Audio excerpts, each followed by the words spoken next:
पीड़िता नज़ीर फातिमा, उनका पूरा परिवार एक शादी कार्यक्रम में गया हुआ था। तो उसी बीच ये आरोप है कि सपा विधायक इरफान सोलंकी, उनके भाई रिजवान सोलंकी और उनके 40-50 साथियों ने मिलकर उसके घर में जो है आग लगा दी। इसमें आजीवन कारावास या 10 वर्ष सज़ा की बात है।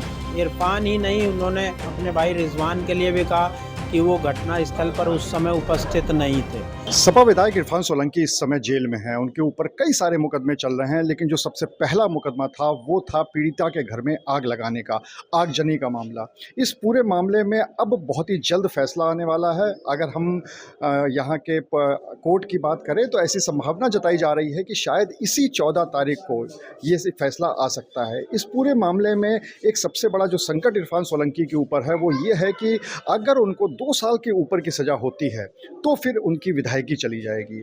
तो क्या होगा, क्या है पूरा मामला और उसमें किस तरह का फैसला आ सकता है, इस पे बात करने के लिए हमारे साथ मौजूद है सरकारी अधिवक्ता भास्कर मिश्रा। उनसे बात कर लेते हैं। भास्कर जी, सबसे महत्वपूर्ण बात यही है कि ये जो पूरा मामला था, ये अगर नटशेल में बताएं तो क्या था ये पूरा मामला? 7/11/2022 को जाजमऊ थाने के अंतर्गत निवास करने वाली पीड़िता नज़ीर फातिमा, उनका पूरा परिवार एक शादी कार्यक्रम में गया हुआ था। तो उसी बीच ये आरोप है कि सपा विधायक इरफान सोलंकी, उनके भाई रिजवान सोलंकी और उनके 40-50 साथियों ने मिलकर उसके घर में जो है आग लगा दी। प्रॉपर्टी को लेकर के कुछ विवाद था, तो वो उसको वहाँ से हटाना चाहते थे, तो इसलिए आग लगा दी।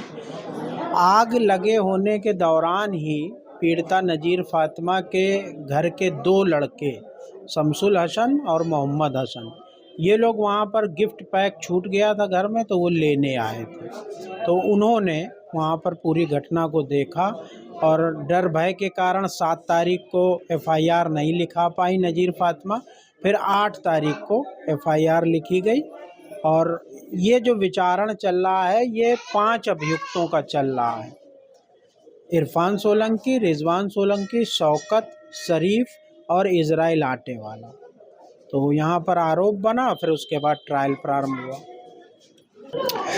तो भास्कर जी, इसमें जो सबसे बड़ी बात यह है कि इसमें जो धाराएं हैं वो किस धाराओं के अंतर्गत मुकदमे दर्ज हैं, क्योंकि उसी बिना पे सज़ा होनी है। तो कौन कौन सी ऐसी धाराएं हैं और उसमें कितनी कितनी सज़ा का प्रावधान है? इसमें जो पूरा घटनाक्रम है उसमें जो सबसे महत्वपूर्ण धारा है वो 436 है, किसी के निवास स्थान पर आग लगा देना।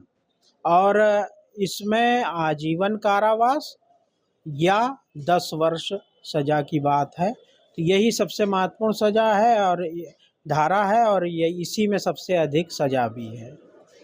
अगर हम बात करें अभियोजन पक्ष की, क्योंकि बचाव पक्ष लगातार इस बात पे ज़्यादा जोर दे रहा था कि सपा विधायक इरफान सोलंकी उस समय घटनास्थल पे मौजूद नहीं थे। इसके लिए काफ़ी CDR को लेके भी काफ़ी बात चली, काफ़ी बहस चली है कोर्ट में। तो ये जो सबसे महत्वपूर्ण पक्ष है, तो इसके लिए अभियोजन ने अपना क्या पक्ष रखा था जो ये कहा गया कि वहाँ पर इरफान सोलंकी मौजूद नहीं थे?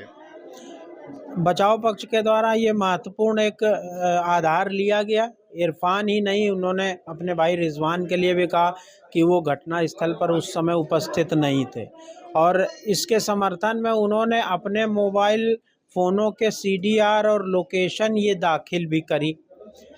लेकिन ये एक 7 गवाहों ने न्यायालय में इस बात को कहा है कि जो इरफान और रिजवान हैं और जो और भी साथी उनके थे, तो वो एक सुनियोजित षड्यंत्र के तहत मोबाइल फ़ोन अपने साथ में नहीं लाए थे, जिससे वहाँ उनकी लोकेशन ट्रेस ना हो पाए और कहीं दूसरी जगह दिखा करके वो अपने को बचा सकें। तो इस तरह से 7 गवाहों ने ये बात कही है। और एक महत्वपूर्ण बात और हुई कि जो बचाव पक्ष ने अपना एक गवाह ऋषभ गुप्ता पेश किया, तो जिरह में उसने भी इस बात को स्वीकार किया कि उसके मोबाइल से रिजवान ने 112 में डायल किया था। तो इससे ये स्पष्ट होता है कि उस समय इन लोगों के पास मोबाइल नहीं थे। उन्होंने सुनियोजित षड्यंत्र के तहत जो है मोबाइल अपने पास नहीं रखे हुए थे। और जो 120 बी का है षड्यंत्र की जो मीटिंग है, इजराइल आटे वाले के घर में।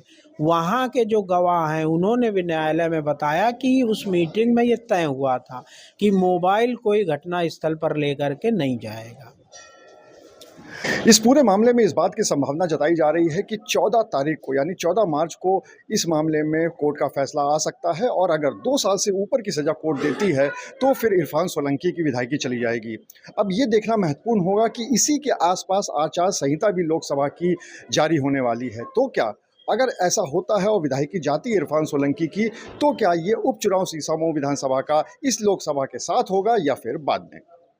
अनुराग अग्रवाल, TV9 कानपुर।